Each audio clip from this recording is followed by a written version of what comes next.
আজকে আপনাদের সামনে কয়টা দুঃখের কথা কোয়ার জন্য হাজির হইছি। আপনারা ইতিমধ্যে সবাই অবগত হয়েছেন, বাগেরহাট সদর উপজেলা ছাত্রলীগের সভাপতি সাদ্দাম হোসেনের স্ত্রী এবং সন্তানের অকাল মৃত্যু, অস্বাভাবিক মৃত্যুর কথা আপনারা জেনে গেছেন। আমি তাদের যে অস্বাভাবিক মৃত্যুর কারণটা কি আমি কয়েকজনের কাছে ফোন করে খোঁজ নিয়েছি। তারা বলেছে সাদ্দাম বিনা অপরাধে এই 9 মাস জেলের ঘানি টানতেছে। এই 9 মাস জেলে থাকার কারণে সাদ্দামের স্ত্রী হতাশায় ভুগতেছে। সন্তান নিয়ে খেয়ে না খেয়ে কোনো মতে বেঁচে আছে। স্বামীর জামিনের কোনো ব্যবস্থা এখন পর্যন্ত হয়নি।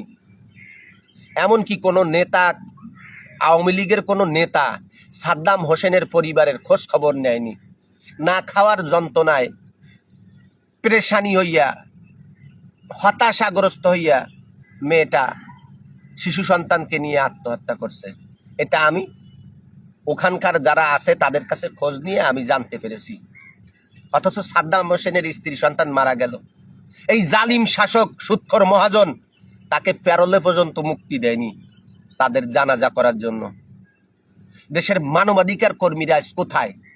একটা মানুষ তার সন্তান সহ স্ত্রী মৃত্যুবরণ করেছে, তাদের একটু প্যারোলে মুক্তি দেওয়া হলো না কেন আমি জানতে চাই।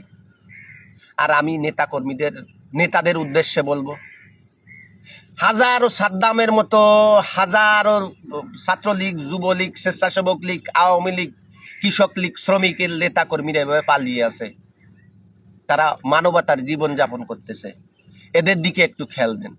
আজ না হয় কাল আওয়ামী লীগ সরকার কিন্তু কামব্যাক করবে। শেখ হাসিনা দেশে আসবে, এই দেশের হাল আবার ধরবে। কারণ শেখ হাসিনা এই দেশের মানুষের জন্য যে সমস্ত কাজ করে গেছে, এ দেশের মানুষ তাকে কখনো ভুলবে না।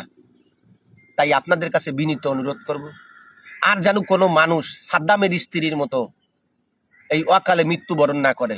এই নেতাকর্মীদের দিকে একটু সুনজর দেন। তারা কিভাবে খেয়ে না খেয়ে বেঁচে আছে একটু খোঁজ খবর নেন। জেলের ঘানি টানতেছে, স্ত্রী সন্তানরা দ্বারা বাড়ি না খেয়ে পড়ে আছে। তো আবারও বলছি, আপনারা যারা দলের নেতা ছিলেন, পয়সা করি আছে, আপনারা একটু এই কর্মীদের খোঁজ খবর নেন। ধন্যবাদ।